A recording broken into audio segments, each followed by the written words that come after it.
Hey everybody, it's Amber here for Tune In Tuesday with Hope, Healing Our Past Experiences. And I just want to, discuss that tough stuff that we usually do. And sometimes it's easier and sometimes it's a whole lot tougher just to keep it real. And as I was just thinking about this week and what it was to share with you all, it's kind of heavy. I'll be real with y'all.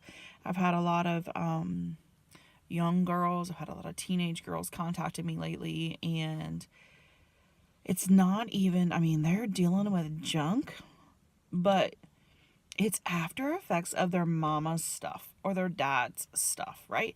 And when I say stuff, I'm saying that you have unhealed wounds. And because you have unhealed wounds, you're taking it out on your kids, whether it be the way that you're talking to them, the way that you're treating them,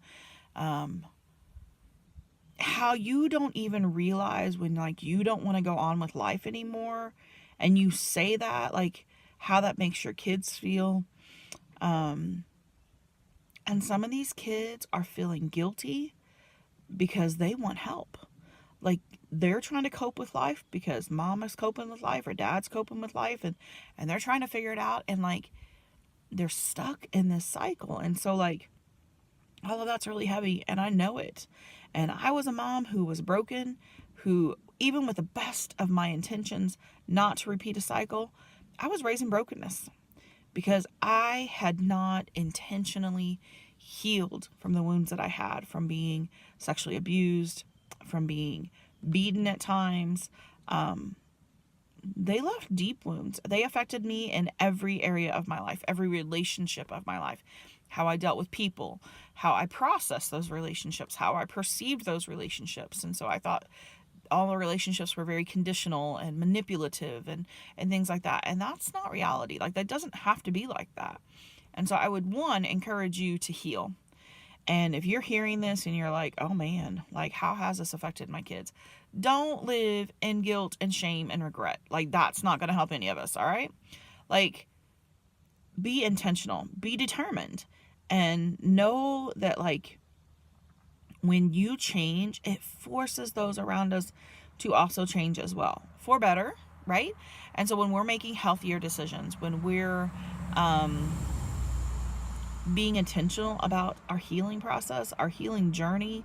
And again, I know y'all have heard me say this many a times, who we are today didn't happen overnight. And so where we're going isn't going to just be instantaneous as much as we would like for it to be.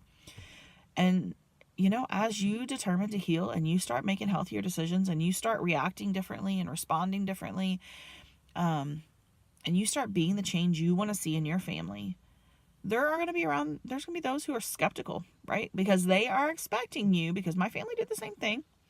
They are expecting you to do good for a little bit and then revert back to your old ways, right? When you finally just have enough and you lose it, and whether it's screaming, whether it's walking away, whether it's avoidance, whatever your coping skill is, right? Do you really just want to survive life? Do you just want to go through the motions of life? Because there's so much more to life. You can have joy. You can have peace. You can have scars and no longer be wounded, right? And that doesn't mean that the wounds didn't happen. It just means that they no longer control you. It means that you took time to heal them up and no longer avoid them, right? And so, like I said, I knew that this week was a little bit heavier, and but it's just the reality of what these people that are in my path right now are just dealing with, especially these kids.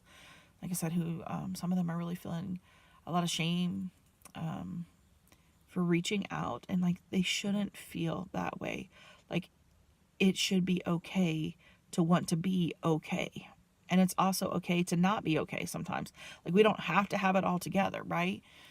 But we want our homes to be our safe place. And if your home is not your safe place, then I encourage you to reach out to somebody you trust to help you be in a safe place, because you deserve to be safe. Nobody deserves to be harmed. You don't do anything to ever deserve it, right? Don't believe that lie. And so I will see y'all again next week.